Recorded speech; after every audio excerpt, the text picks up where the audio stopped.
Hey YouTube, hope your day's going well. I wanted to come at you with a deck profile video for Ishizu Tearlaments.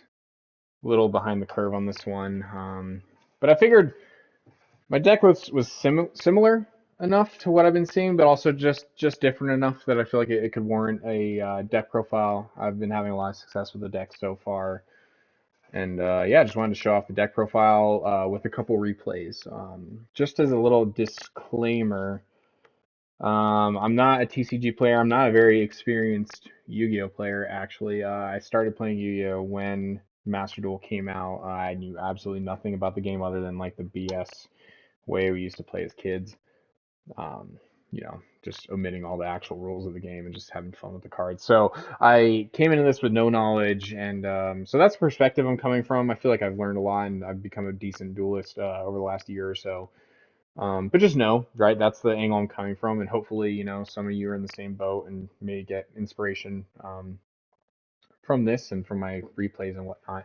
So, to get started, Herald of Orange Light, Maxi, and Diviner. So, Maxi is just standard. I actually did cut this and went for like an all gas version with three King of the Swamp, which is really fun. Don't get me wrong, but I feel like Maxi is just like it's just the best hand trap in the game. There's no getting around not playing it. So I ended up cutting that whole package, King of the Swamp thing, which I'll dive more into later. But yeah, and then Orange Light and Diviner. So I actually really like Orange Light. Kind of not for what you would expect, right? Most people think it's a good hand trap. And while that's true, it is a good hand trap. You can send Diviner, you can send any of the Ishizu cards. I found that there were very few times where I actually even saw this card, and when I did, half the time I had nothing but spells, traps, and terror cards in hand, or like a maxi. So I haven't gotten a ton of use of this as a hand trap. It's come up a couple times, but really, weirdly enough, the fact that it's a level 2 tuner actually is kind of interesting with Elf, because you can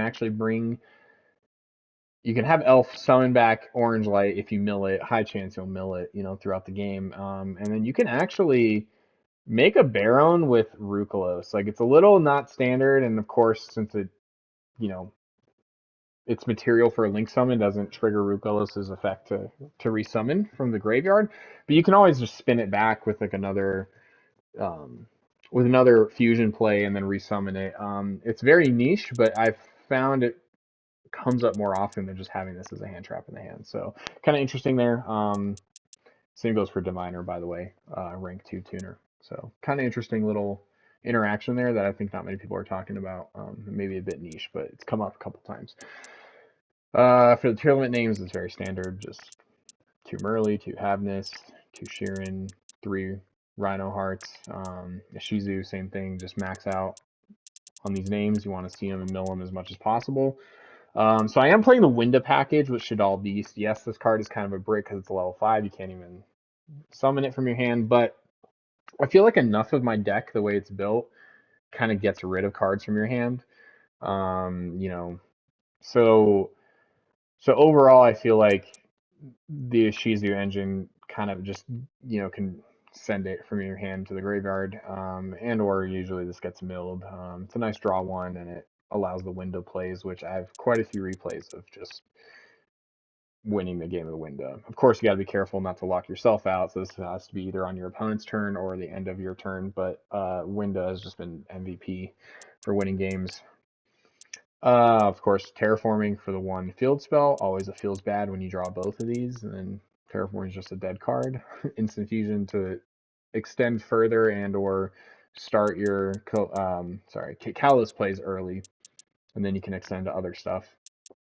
Foolish Barrel Goods I found is really, really nice for consistency. Being able to send either Solic or Scream is very, very nice. And I've never really seen this card and hated seeing it. I've only run 2 copies because I was on 3 and I started drawing way too many of these, and it's once per turn. So I cut it down to 2, and I've been liking that ratio. Of course, the broken field spell right next to Fountain. I don't know what Konami's been doing with field spells recently, but they're pretty busted, so definitely a must. Now, 3 Scream. I feel like people, from what I've seen, either play like just one of these or 3 of these, and honestly, I love 3 because you always like want to mill this card. Just searches out your Omni Negate and your, basically an archetype imperm, permanent imperm. Um, so it's always nice to have, and of course, just if you only have one of the rank 2, I'm sorry, not rank 2. Yeah, rank. If you only have one of the rank 2 Tearlament cards in your hands and like nothing else, but you have a Scream, you still may be able to have a play by uh, placing Scream on the field and then summoning, and you're hoping that mill gets you something. It's not much, but it's better than nothing because the deck still does break a little bit. I try to maximize consistency as much as possible, but just it's inevitable chance. It's the game of Yu-Gi-Oh. So I feel like Scream's been really useful for that. So now Cosmic. I actually was running Triple Tactics Talent, and Triple Tactics Talent has also been a complete MVP of a card. However, I've recently been running into, so just know I'm playing in I am a Diamond player. I've been Diamond most seasons I've played this game, usually Diamond 1, but I just haven't had time to play every single season or the time to climb to Diamond 1 every season. But that's kind of the range I'm playing in is Plat and Diamond. So I've noticed in those ranks, people are running a lot of anti-Tearlaments right now, usually in the form of back row. So, D-Fissure, what else? Any of the floodgates, really. It's just been a huge pain to deal with. So I started running Cosmic Cyclone to just counter that. And even if you're not going against the anti-Tearlament deck and you're just in the mirror match, like think about it, like Cyclone's still really good. Like Scream is annoying to go against. Crime's annoying to go against. Granted, this could bait out your crime, right? Or your opponent's crime. And Sully also super annoying. So, and even in the other top matchups like Sword Soul, what they got blackouts, imperms, all that stuff. Call by the Grays, right? You can just get rid of all that. Flow on Deriz with their unexplored lands, their field spell, right? Like just pretty much all the decks that people are playing. Everyone's running imperms and droplets, and right, just super nice card to have. Although tactics is great, so I feel like that's you could definitely tech into tactics for Cosmic. It's just I've been tired of the anti-Tearlaments, so hence why I have this. Now 3 droplets. I see a lot of people play imperms. I don't think that's a bad idea either. However, I just like the being able to negate multiple monsters on the field. And usually, note that since it sends for cost, this doesn't trigger your Tearlaments monsters. However, it does trigger your Ishizu cards. So that's really nice to get plays started. As well as, you can send your traps and get some plays off that. So pretty good. I've been liking Droplet quite a bit. So now for the extra deck and tests, again, sending off Diviner. Next Diviner level 6, and then you can go for standard Baron plays with all the level 4s you got. Winda, again, just absolute MVP. It's just been winning all the games for us. 1 Kakalos, of course. Now 2 Dragostapelia. I actually cut out Mud Dragon for Dragostapelia because without something like King of the Swamp, Mud Dragon's actually kind of hard for this deck to summon, right? Like you have to use your fusion monsters technically. Right? Like you have to use like a Dragostapelia and like a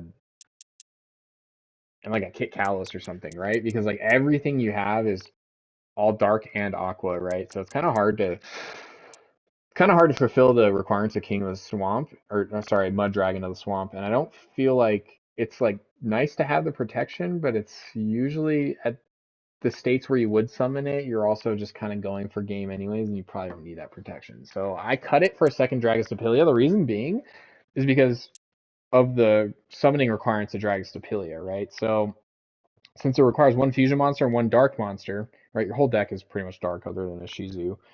And if you summon 1 Dragostapelia and it gets negated, it gets outed, it gets sent to the graveyard, well, now you have a fusion monster to summon another Dragostapelia. That then shuffles your original Dragostapelia into the deck, and you can kind of just keep looping that. So having multiple Dragostapelias, either one after another or at the same time, because notice this card is not once per turn, so you could in theory summon 2 and get 2 negates. I really like 2, and I think I'm going to keep it like that way, at least for a while. Ruclos, obviously, one. I don't never seen the need for more than one. Same with Kaleido, just awesome. Baron doesn't come up super often because usually I either need to do this jank sprite elf thing that I told you about, or just see Diviner in hand, which doesn't happen super often, but it's always nice when you do see it. So keeping it there. Abyss Dweller, just people say floodgates are dead in Master Duel. I tell you it's a monster effect, but you know what I mean. This absolutely just instantly wins you the mirror match. Whoever summons this first pretty much just wins. It's also good against other, right? It turns off some Sword Soul plays. It turns off quite a few other things. Pretty good. Baguska, when you got access to level 4s, possibly a couple of Ishizus, but you kind of bricked, nothing else to do. Also summon this against Numeron once, super funny.